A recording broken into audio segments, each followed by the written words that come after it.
Hello दोस्तों, अगर आप क्लास 10th के स्टूडेंट हैं और 2023 में बोर्ड एग्ज़ाम देंगे तो यह वीडियो आपके लिए सबसे ज़्यादा महत्वपूर्ण है, क्योंकि आज की इस वीडियो में मैं आपको सोशल साइंस का अध्याय नंबर जो फर्स्ट है हमारा यूरोप में राष्ट्रवाद, उसका फुल सॉल्यूशन कराऊंगा, जिसमें कि हमारे बहुविकल्पी क्वेश्चन, अधिलकृत लघु उत्तरीय प्रश्न, दीर्घ उत्तरीय प्रश्न, चारों प्रकार के क्वेश्चन कराऊंगा तथा इस चैप्टर से आपके 3 मार्च 2023 को बहुत सारे क्वेश्चंस आएंगे। इसीलिए इस वीडियो को बिना स्किप किए अंत तक पूरा देखें। मैंने आपको इस चैप्टर को इतनी आसान भाषा में समझाया है, अगर आप इसे पढ़ते भी नहीं हैं तो भी आपको यह सुनकर ही याद हो जाएगा। तो हम देख लेते हैं। सबसे पहले देखते हैं बहुविकल्पी प्रश्न। तो हमारा पहला जो बहुविकल्पी प्रश्न है, राष्ट्रवाद का प्रारंभ किस देश में हुआ था, वह कौन है? किस देश से हुआ था? Germany, Italy, France, England. किस देश से हुआ था? फ्रांस से। फिर सेकंड नंबर क्वेश्चन है हमारा,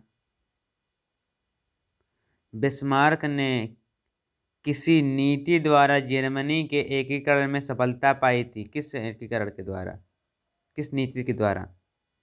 लोहा एवं रक्त नीति द्वारा। किस नीति द्वारा? लोहा एवं रक्त नीति द्वारा। उसके बाद क्वेश्चन नंबर 3 को देखते हैं, नेपोलियन का संबंध किस देश से था? किस देश से था? फ्रांस से।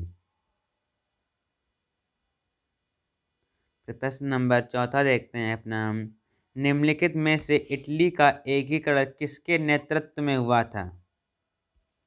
किसके नेतृत्व में हुआ था? ये सभी के, गैरिबाल्डी, काबूर, मैजिनी, इन सब के नेतृत्व में हुआ था। क्वेश्चन जो 5वां है हमारा बहुविकल्पी एमसीक्यू या, जर्मन के एकीकरण में मुख्य भूमिका किसकी थी? किसकी थी? ऑटो वन बिस्मार्क की मुख्य भूमिका थी। गैरिबाल्डी संबंधित था, किससे गैरिबाल्डी संबंधित था?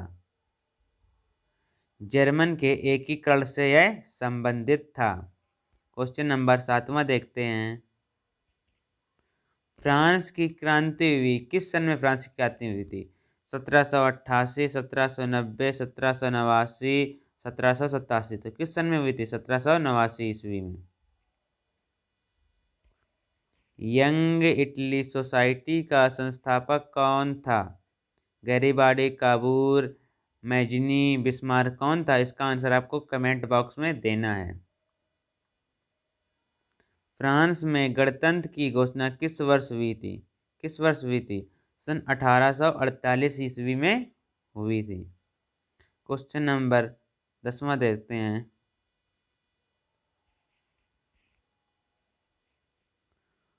पुनर्जागरण युग का अवयुद्ध किस देश में हुआ था? किस देश में?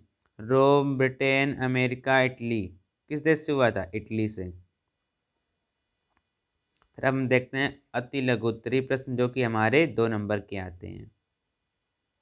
तो पहला क्वेश्चन है हमारा, निरंकुशवाद से क्या तात्पर्य है? ऐसी सरकार या शासन व्यवस्था। क्या ऐसी सरकार या शासन व्यवस्था जिसकी सत्ता पर किसी प्रकार का कोई अंकुश नहीं होता है। यह शासन सैन्य बल मतलब खुद से बल पर आधारित होती है और दमनकारी होती है। जो हमारा दूसरा क्वेश्चन है, क्या है? जर्मन के एकीकरण में सबसे महत्वपूर्ण योगदान किसका था? जर्मन राष्ट्रवाद का प्रथम सम्राट किसको घोषित किया गया था? तो इसको आपको, जर्मन के एकीकरण का सबसे महत्वपूर्ण योगदान किसका था? ऑटो वन बिस्मार्क, जो कि आपको मैंने ऊपर भी बताया है। विलियम प्रथम को जर्मन राष्ट्र का प्रथम सम्राट घोषित किया गया था। क्वेश्चन नंबर 3 देखते हैं, फ्रांस की क्रांति के 2 परिणाम लिखिए। क्या क्रांति के 2 परिणाम थे? पहला है हमारा, फ्रांस से निरंकुश राजतंत्र का अंत हो गया। सेकंड है जो हमारा, न्याय व्यवस्था का पुनर्गठन हुआ और पूरे देश में समान कानून संहिता को लागू किया गया। तो ये हमारा हो गया तीसरा क्वेश्चन। फिर चौथा देखते हैं हमारा, इटली के एकीकरण में महत्वपूर्ण भूमिका निभाने वाले 3 नेताओं के नाम लिखिए। Mazzini, Garibaldi, Cavour. ये तुम्हारे 3 हो गए। 5वां नंबर क्वेश्चन है हमारा, असहयोग आंदोलन का मुख्य कारण क्या था? अशोक आंदोलन का मुख्य कारण क्या था? रॉलिड एक्ट इसका मुख्य कारण था। रॉलिड एक्ट किस वर्ष पारित हुआ था? किस वर्ष हुआ था? सन 1919 ईस्वी में, 1919 वर्ष में। या जलियांवाला बाग कांड हत्या कब हुआ था? कब हुआ था? 12 अप्रैल 1919 को। ठीक है। असहयोग आंदोलन का नेतृत्व किसने किया था? जवाहरलाल नेहरू, मोतीलाल नेहरू ने, लोकमान्य तिलक ने, महात्मा गांधी ने। किसने किया था? महात्मा गांधी ने। करो या मरो का नारा किसने कहा था? किसने कहा था? इसका आंसर आपको कमेंट बॉक्स में देना। ये भी बहुत सरल क्वेश्चन है और ये आपके 6, 7, 8 सभी क्लासों से आने लगता है। 10वां नंबर क्वेश्चन देखते हैं, महात्मा गांधी ने असहयोग आंदोलन कब प्रारंभ किया? कब प्रारंभ किया था? 1919 में प्रारंभ किया था। अब देखते हैं लघु उत्तरीय प्रश्न। नेपोलियन द्वारा फ्रांस में किए गए सुधारों का वर्णन कीजिए। जो नेपोलियन थे उन्होंने फ्रांस में क्या सुधार किए थे? तो देखते हैं क्या सुधार किए थे। नेपोलियन बोनापार्ट विश्व के महानतम व्यक्ति में से एक था। उसने असाधारण कार्यों तथा आश्चर्यजनक विजयों के संपूर्ण यूरोप में प्रभावित किया। उसके प्रमुख सुधार निम्नलिखित हैं। क्या है? पर निम्नलिखित देख लेते हैं। शासन संबंधित सुधार क्या है? ये हेडिंग हो गई हमारा। नेपोलियन की शासन व्यवस्था प्रतिभा, व्यापकता और कार्यक्षमता के सिद्धांतों पर आर्थिक थी या आधारित थी। देश की राजकता को समाप्त करने के लिए उसने शासन को केंद्रीकरण कर दिया। क्या कर दिया? केंद्रीकरण कर दिया उसने शासन को। न्याय संबंधित सुधार। नेपोलियन ने फ्रांस के लिए विधि संहिताओं को निर्माण करवाया जिससे किसी व्यक्ति को विधि अनुसार दंड दिया जाने लगा। ठीक है, ये तो हमारा दूसरा हो गया। तीसरा देखते हैं क्या है। सार्वजनिक सुधार। नेपोलियन ने सार्वजनिक हित के लिए अनेक महत्वपूर्ण सुधार किए जिसने बेरोजगारी को दूर करने का प्रयास किया, आवागमन को सुलभ बनाने के लिए पक्की सड़कों का निर्माण करवाया। शिक्षा संबंधित सुधार। शिक्षा में उसने क्या सुधार किया? तो नेपोलियन ने शिक्षा में क्या सुधार किया देख लेते हैं। नेपोलियन ने शिक्षा के क्षेत्र में महत्वपूर्ण सुधार किए। उसने फ्रांस में राष्ट्रीय शिक्षा की नींव डाली और पेरिस में एक विश्वविद्यालय की स्थापना भी की।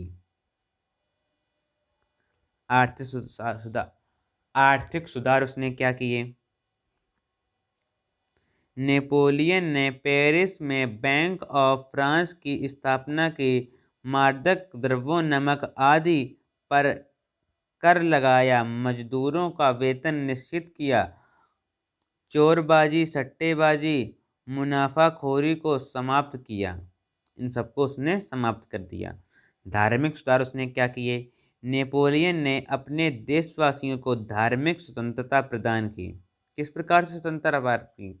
धार्मिक। राज्य की ओर ये सभी अपने धर्म का आचरण करने की स्वतंत्रता प्रदान की गई थी। इस प्रकार की स्वतंत्रता उन्हें प्रदान की गई थी। ये दूसरा नंबर देखते हैं question. Long answer type. German के एकीकरण की प्रक्रिया का वर्णन कीजिए। क्या है वर्णन, देख लेते हैं। मध्यवर्गीय जर्मन लोगों में राष्ट्रवादी भावनाएं अत्यधिक प्रबल थीं।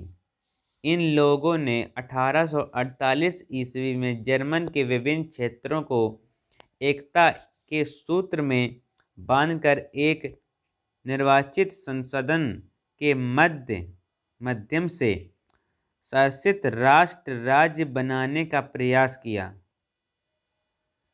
किस प्रकार का? शासित राज्य बनाने का प्रयास किया, लेकिन राजशाही एवं सैन्य शक्ति ने इनका दमन किया। इन लोगों को प्रशा के बड़े भूस्वामियों ने भी समर्थन किया। उसके बाद प्रशा राष्ट्रीय एकीकरण के आंदोलन का संभाल लिया। मुख्यमंत्री ऑटो वेन बिस्मार्क इस प्रक्रिया का जनक था। बिस्मार्क ने प्रशा की सेना और नौकरशाही की मदद ली। 7 वर्ष के दौरान डेनमार्क और फ्रांस के 3 युद्ध में प्रशा की जीत हुई और एकीकरण की प्रक्रिया पूर्ण हुई। जर्मन का राजा विलियम प्रथम को 1871 ईस्वी में बना दिया गया। कब बनाया गया जर्मन का राजा? किसको बनाया गया था? विलियम प्रथम को जर्मन का राजा बनाया गया। कब बनाया गया? 1871 ईस्वी में। तो ये आपका हो गया इस चैप्टर का पूरा सॉल्यूशन। इसकी नेक्स्ट वीडियो में मैं इसका जो नेक्स्ट पार्ट है उसका मैं फुल सॉल्यूशन कराऊंगा। तब तक के लिए हमारे चैनल को सब्सक्राइब कर लें, इस वीडियो को लाइक करें तथा इस वीडियो को अपने दोस्तों के साथ ज़रूर शेयर करें।